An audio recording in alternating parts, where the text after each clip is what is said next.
The Punisher season finale, Memento Mori. Pretty good season finale. Definitely towards the end it got super crazy, gory, and bloody again. But all the way through, this is definitely a fun episode. Of course, Russo is our final villain left.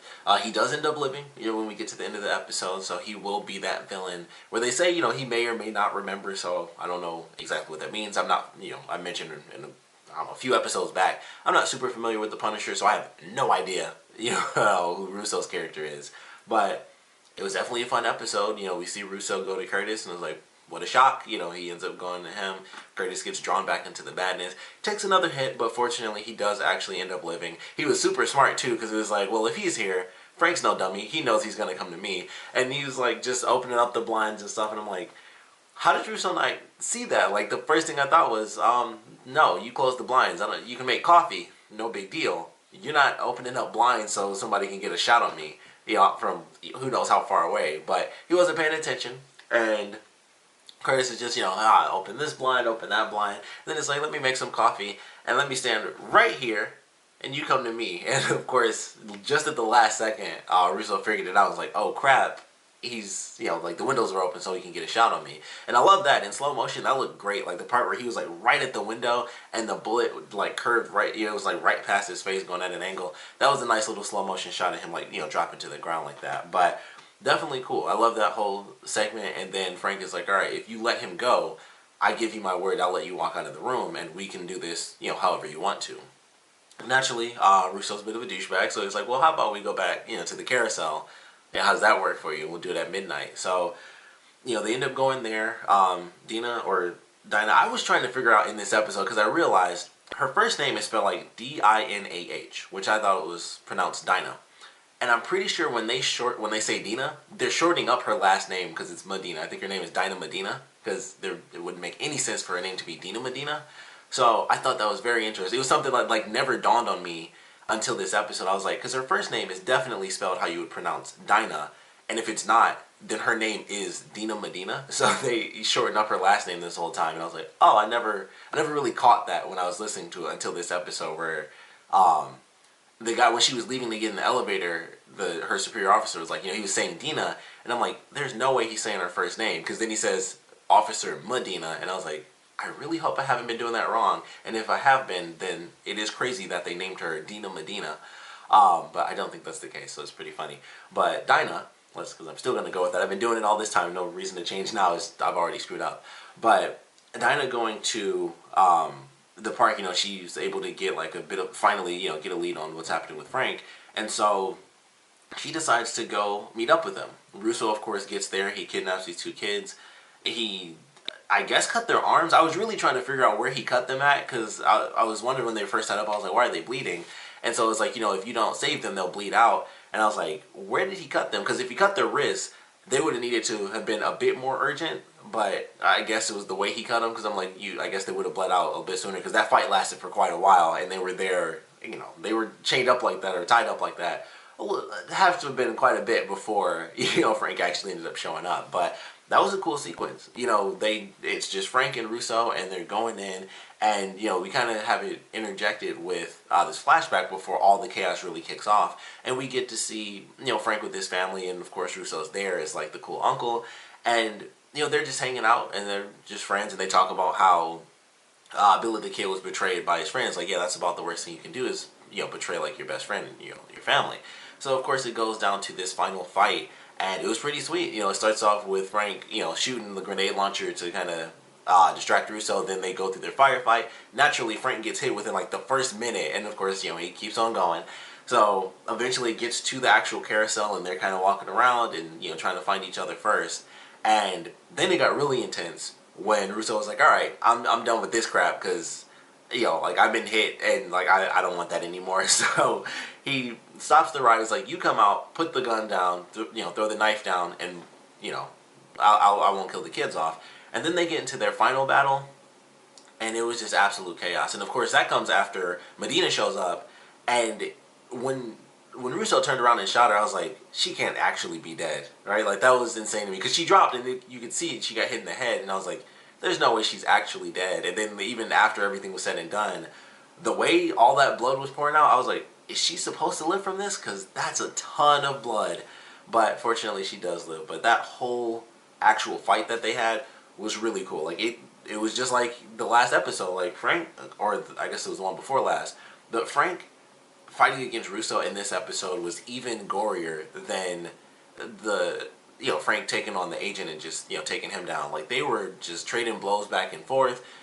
Frank would get the knife and then he's trying to stab Russo, and then Russo hits him with the hidden blade under the arm, so that stabs straight through Frank's arm, and then he has to like fight back against two blades, and they're just going back and forth, and eventually Frank is knocked down and it seems like it's about to be that end, and he picks up that piece of glass and just rams it into Russo's stomach, and kind of carries it across a little, and Russo was pretty much down for the count, and Frank beat the crap out of him. Like he beat him up, he was punching him, and then it got super messed up. I don't know why this was the worst part to me, but the part where he was like sliding his face across the glass, even though you couldn't really see it, it was just like, oh, I could imagine, because all they were doing was slamming each other into the glass, so there's just shards all over this thing, like sticking out, just waiting to cut you up, and he just slid them all the way down, and he's just screaming the whole time. Like the whole fight, they're like, oh, ouch and stuff. He was legitimately just screaming in like sheer pain, and I was like, yeah, that seems a bit worse compared to some of the other hits he's taken, even though he's been run through and shot. And I was like, yeah, him like slowly sliding his face across this broken glass with pieces, shards just going into his face. I was like, that's pretty gruesome, but definitely entertaining to watch.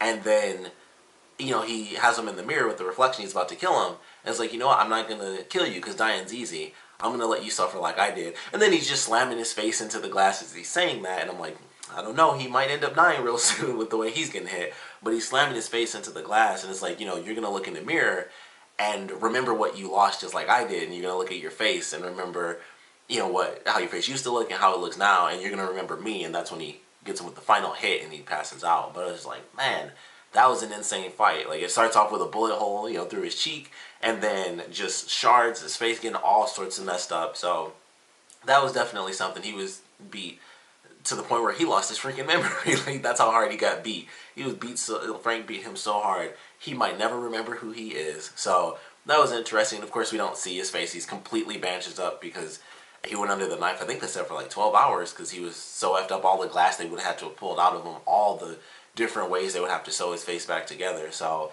he's just completely bandaged up, and it's just little eye sockets and a part for him to breathe through his mouth, and that's all we got. So definitely an intense fight between the two of them, and everything's ultimately all said and done where Frank, excuse me, once again is able to get a pass, at least on a higher up level.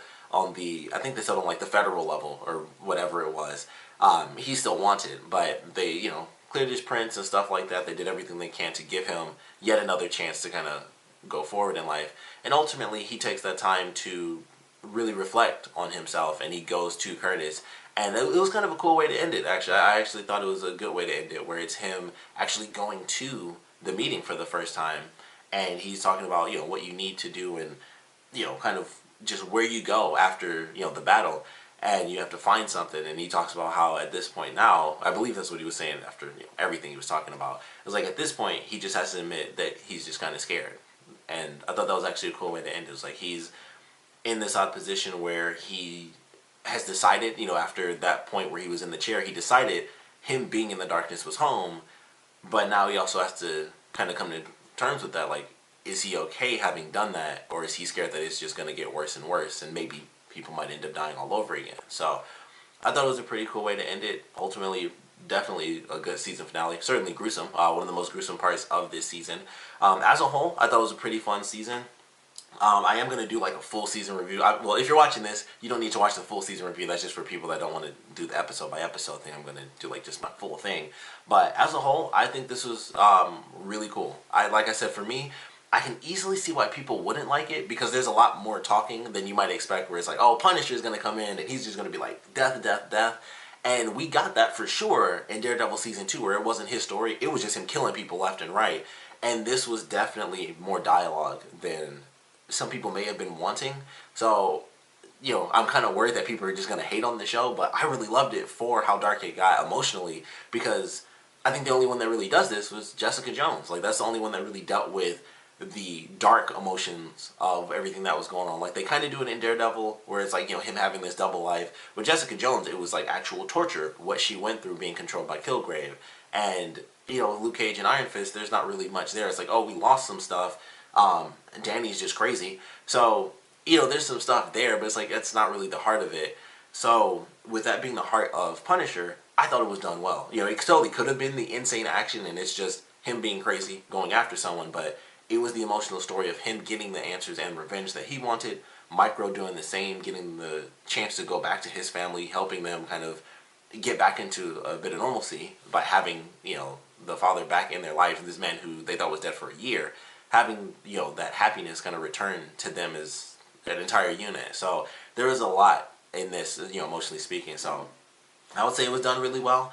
But like I mentioned a few episodes back, I could totally understand people not liking this as much as I did. I just thought it was very well done. Like I thought they did a great job touching on it. Lewis's stuff, as sad as that was, that's real life stuff. Like PTSD is a real thing. So there's just a lot of this that's not just like, oh, the fictional emotional stuff. PTSD is a real thing, and they, you know, they took it to like an extreme. But that can be something that happens in real life, and it was like I feel like they did that well. I think they didn't glorify it. They made it actually as dark as it could possibly get. I think, if anything, they exaggerated how dark it might get, but it can be that bad, you know. And it was like I think they did it with the right amount of exaggeration, but also respect. So I love the show for it. I mean, I thought they did a great job tackling these very serious emotional issues of betrayal and murder and, you know, self-sacrifice and the usefulness that you feel after making such grand sacrifices and people just don't care about you. I think they did a great job covering that in this first season. So I think it was great just for Frank. It was great across the board. All the characters emotionally, what they had to go through, I think they did a really good job with that. So love this first season. I'm looking forward to whatever ends up happening in season 2. The action sequences that they had were definitely insanely gruesome, so they definitely kept it going. Didn't show up as much as I would have liked. Admittedly, I do wish that there were more grand action sequences that we got. I would have, more than anything, I would have loved to have seen more hand-to-hand combat. That I would have liked more than anything else. Like in the first episode when he killed those guys and saved the new guy from the construction site, I would have liked more stuff like that where it was hand-to-hand. I feel like we really only got that in like the last fight at the end of this episode. And then when he killed the agent, it was kind of like that. But other than that, it was mostly, you know, a lot of gunplay, which is still cool, but he can fight hand to hand. Like him fighting Daredevil, like that was a pretty cool thing because he can actually fight. Like he has military training, and plus like the weird mental aspect of his character being able to take 100 million hits and keep on going. That plays into how well he can just naturally fight in hand-to-hand combat. So I would have loved to have seen more of that, if I'm being totally honest. But across the board, the action was insanely gruesome. And there was a ton of freaking death. So they covered that for sure. The emotions were well done. And this was a nice way to end it off where everything seems done. And then they can kind of pick up in season 2 where it's like, all right, of course we have Russo technically alive. I assume Dino will still be a part of the show as well, of course. But they could have, you know, Russo be like the Nemesis character. And then we have a new main villain. Like I mentioned, they could totally do Kingpin versus Punisher. It would work. It would just work, and I would actually love to see that. I don't know if they'll do that, but I think that would actually be really great to see Kingpin kind of transition into being the main villain for Punisher. But that probably won't happen because they built that up back during Daredevil season 2. So you know, who knows when Punisher season 2 is coming out. So I don't know if they'll hold off that long to bring Kingpin back as like the big bad. So they could do it in Daredevil season 3. If not, then I would imagine Kingpin would definitely make a return in Punisher, or maybe even Iron Fist season 2, considering how Defenders kind of ended off. But I don't know. It's hard to say. You know, everyone's in New York, so technically he could show up in anything, and it would make sense because everybody's in the same place. But I don't know. I would love to see Kingpin be the next villain just because I love... First off, Vincent D'Onofrio as Kingpin is awesome. But Kingpin as a character in general is pretty sweet. They already had that interaction in Daredevil Season 2 when they were in prison. And then they could just expand on that where they finally do go up against each other. So I would love to see that. But either way, I'm looking forward to what we're going to get for Season 2. Of course, we'd love to know what you guys thought about this episode, so please comment below. Let me know your favorite parts about it, least favorite parts about it. And of course, I want to know what you guys thought about this season as a whole, and definitely want to know what you guys want to see for Season 2. If you're familiar with Daredevil, if you're familiar with the Punisher, I would love to know what characters you guys would like to see from Punisher comics come in and have to deal with him, or just in general, because Punisher is one of those characters where he does deal kind of just with anyone who's bad, and that's kind of one of the things about him where I don't know too much about him because really he doesn't have like a set, not that I'm familiar with at least, he doesn't have like a nemesis character. It's always this person betrayed him, but it's always a different person that did that. Like the origin is always different as to who killed his family, and he just kills bad guys. So that's why, I think Kingpin works perfectly because he's dealt with him already within the Netflix, Marvel shows. He's already dealt with Kingpin, so that's a beautiful transition to go into season 2. But it could be anyone. They could bring in anyone if they got the rights from Marvel to be like, yep, they could do Kraven if they wanted to, which I think, man, if they did a Kraven Netflix, that would be sweet.